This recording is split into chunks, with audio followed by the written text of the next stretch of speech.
you guys doing out there today? This is your boy Roto Beast. I'm here with my boy Jeremy. We're here to present you our MLB On Deck segment for Thursday, April 18th. If you're new to this channel, please make sure to click the subscribe button below. This way you can watch all of our MLB, NBA, and NFL videos. And if you haven't came and checked out our website here at dfscheatsheet.com, you're absolutely missing out. We have all the tools to help you compete with the pros day in and day out, including a complete optimizer, tons of content, daily FanDuel, and DraftKings cash lineups. Hey, we're truly a one-stop shop for all your DFS needs. So make sure to come check out the site here at dfscheatsheet.com. So, hey, what up, Jeremy? How you doing, bro? Yo, what's up, man? How you doing? Yeah, I'm doing pretty good, man. Had a pretty good day of MLB last night. Cash lines that were sent out to members went absolutely bonkers. So hey, I'm always happy when the members make a bunch of money. Made some money myself. So it was a good MLB night last night. And I'm ready to jump into today's slate and kind of get you an overview of what we're looking at to kind of get started today. Cool. For sure. Real quick, before we do jump into this video, a couple quick things. We got a new NHL writer. He's been with us for about a week now. Jeremy was just telling me the guy's been on absolute fire, basically calling every single goal in NHL right now. I got a couple articles up for that. Make sure and check it out. We also got NBA going strong still. We got PGA up every week. We got some MMA, got NASCAR. Hey, truly a one-stop shop for all your DFS needs, man. So check out the site, dfscheatsheet.com. We also, too, man, we just started a 3-day free trial. Just check out the optimizer for a couple of days, see if you like it. Absolutely free, and kind of go from there, make your decision. But, hey, try it out. Don't just say I'm not going to try it out and not check it out. You have nothing to lose. 3 free days. So, hey, let's just jump into this. There's a couple teams that I'm going to start with the bats. There's a couple teams that I think you definitely just kind of target and move on. Obviously, anytime we have cores on the field, that's going to be the main spot that you want to look. You got Philadelphia. They have the highest implied total on the slate going against Kyle Freeland. And then you got And then you got the Rockies with the second highest implied total on the slate going against Zach Eflin. So one thing I will say about this spot is obviously anytime Coors is on the field, is on the slate, nobody is safe. But these aren't two, absolutely horrible gas can pitchers. You got Kyle Freeland, for example, for the Rockies. The guy has a 270 WOBA against left-handers, 310 WOBA against right-handers. So, I mean, he's definitely hittable, but he's not too bad of a pitcher. And then on the other side, Zach Eflin going against the Rockies. He gives up a 316 WOBA to left-handers, 285 WOBA to right-handers. So, I mean, like I said, definitely both of these teams are the top teams to stack. They're just not give me matchups where you can expect these pitchers to get blown up and only be in there for 2 innings. You kind of agree with me a little bit with that? Weather's actually a factor also there. It's not supposed to be very warm there. It's supposed to be pretty cool, okay. But with a wind blowing out. So the two things you get like they're not horrible pitchers in Coors Field. Sometimes it doesn't matter, and the home road splits on Kyle Freeland are something to look at also. Right. Much better at home, right?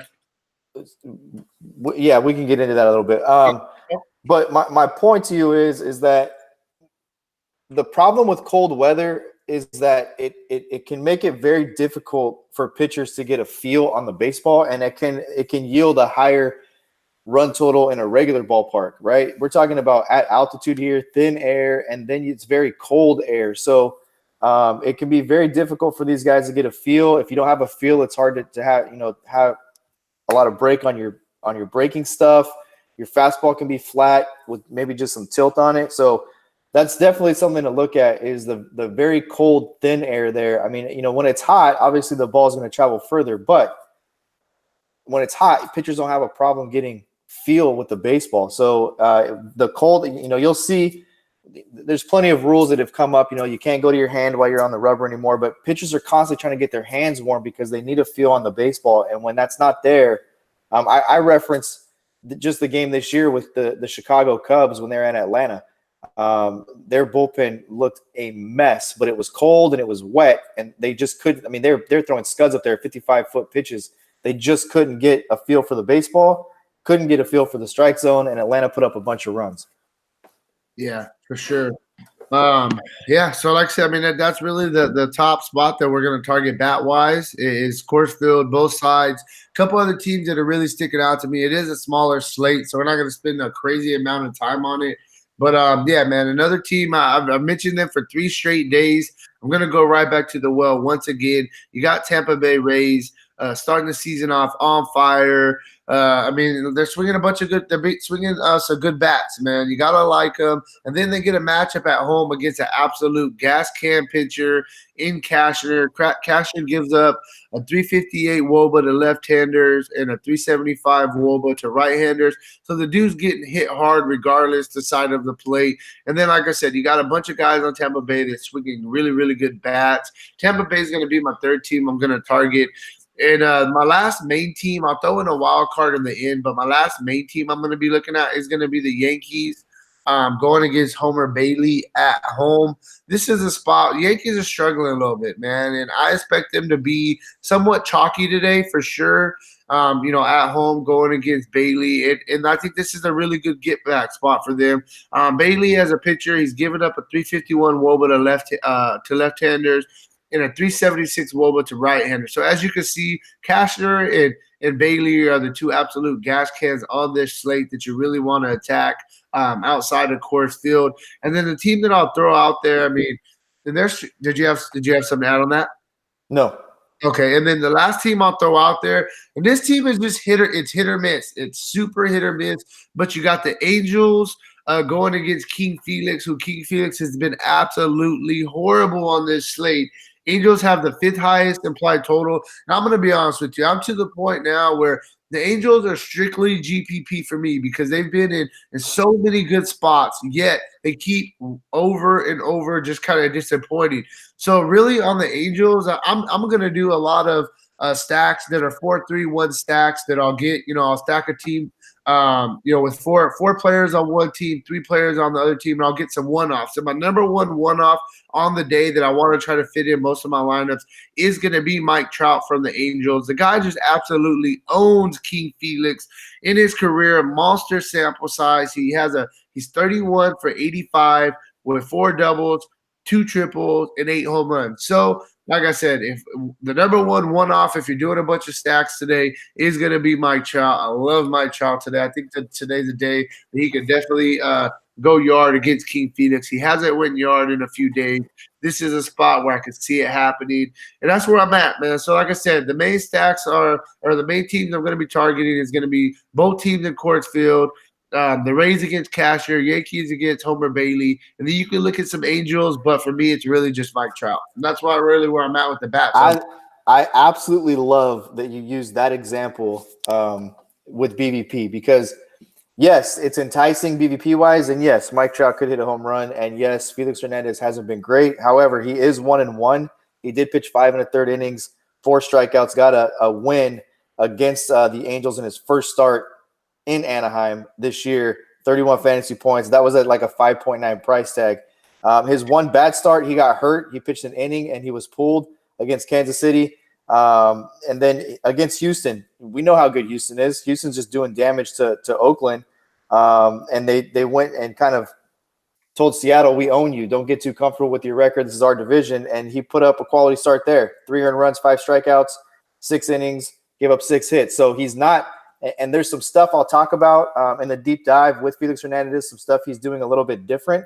But you use the BVP of Mike Trout. Yes, it's a large sample size. There's 85 at-bats there, right? And he has 28 hits. Is he 28 for 85? Am I right? No, he's 31 for 85. He's struck out 28 times, correct? Right. I get you for sure. What's the strike? Like, what's the K percentage against Felix Hernandez?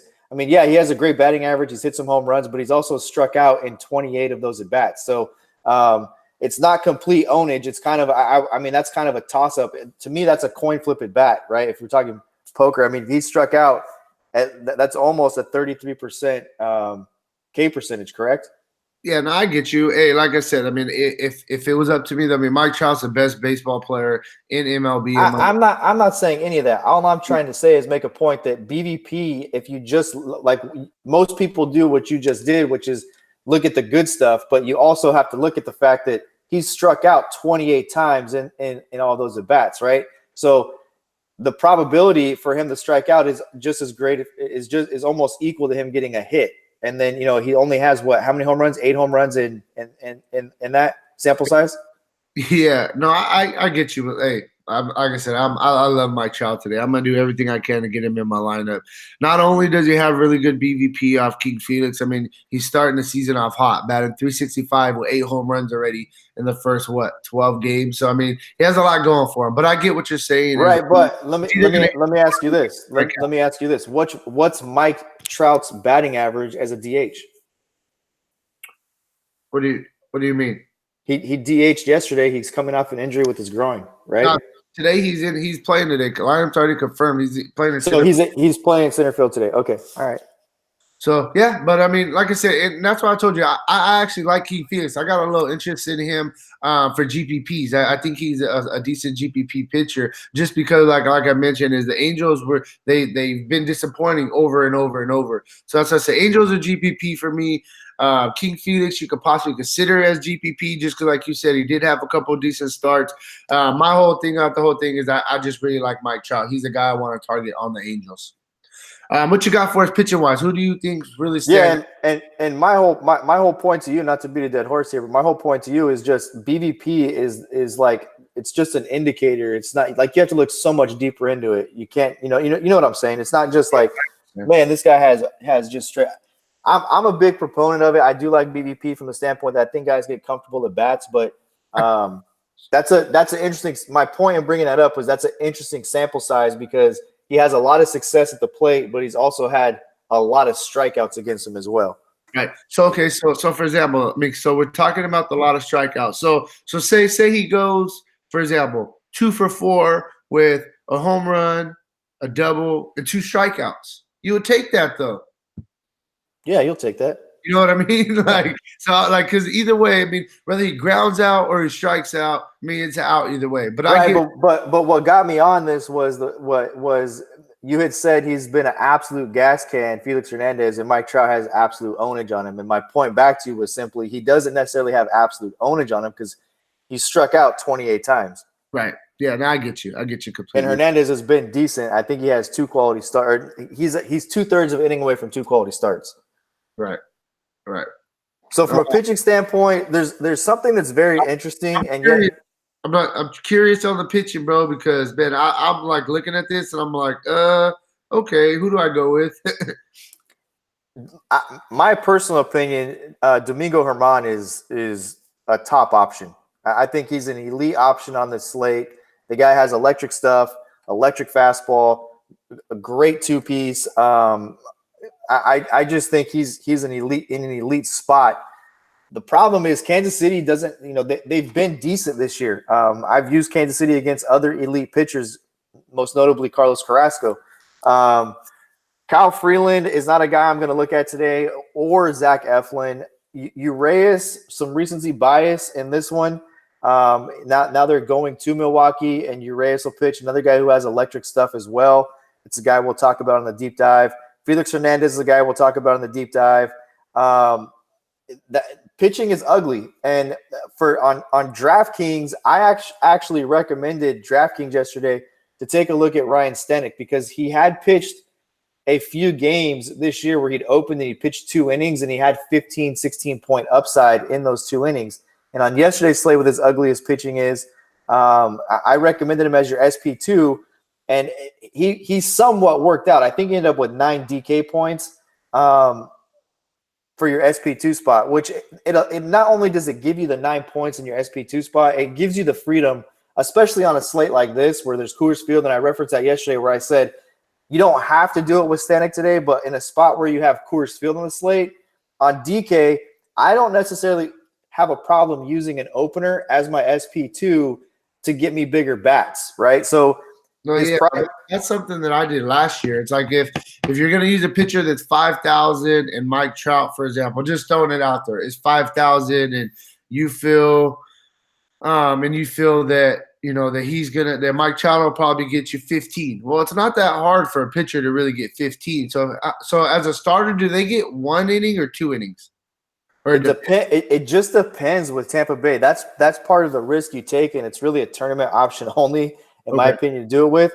and you also have to look at who it is, right? So today it's Hunter Wood. Yesterday it was Ryan Stanek. The third part of that is, for the life of me, I can't think of the pitcher that came in, Chirinos. So I was very heavy on Chirinos yesterday on FanDuel. I think he got 27 fantasy points at a 6.9 price tag, right? I think it was 6.9. So that's the other side of this Tampa Bay thing to look at is you can use the opener in your SP2 spot, and then as a lower owned option, depending on who they'll bring in. I don't know if DK is really good at adding that pitcher when the news kind of breaks that this is the guy who's going to come in. FanDuel did not, I believe in the morning, didn't have Chirinos, and then as it said, Chirinos is going to be the guy that's going to come in. Chirinos was available for you to put in your lineup. So that situation is going to be something we're going to look at all season long and what the risk reward is with that. But I did want to bring it up. Homer Bailey, Andrew Kashner. I don't want anything there. And then Chris Paddock, a guy we'll talk about on the deep dive, but he's another guy that I would like to have some exposure to today at home, pitcher-friendly environment. The guy's been very decent this year, and going against the Reds. Yeah. Did you see the stat yesterday on Joey Votto? Yeah, for the first time in his whole career, he popped out to first base. Isn't that crazy? That is crazy, especially for a lefty. That's his pull side. Like, you would think he would just get under one and just drive it straight in the air. You know what I mean? I'm a nerd. I'm a little bit of a nerd with stats. So, the first thing that popped in my mind was how many times has he popped out to the first base side where the catcher has called off the first baseman and made the out, right? Like, I know they're making it as it ends up being, that he popped up to the first baseman, but in the scorebook. But how many times has he actually popped out to that side? Right, for sure. So, hey, man, that's what we got for you guys. 6 games. We kind of just want to get you a general idea of what we're looking at and kind of get your research started for tonight for today's main slate. If you want more in-depth analysis on pitchers, on hitters, on stacks, on who we're putting in our cash games today, hey, make sure to check out the site, dfscheatsheet.com. Get your free day trial. And, hey, join the money team today, man. Peace out.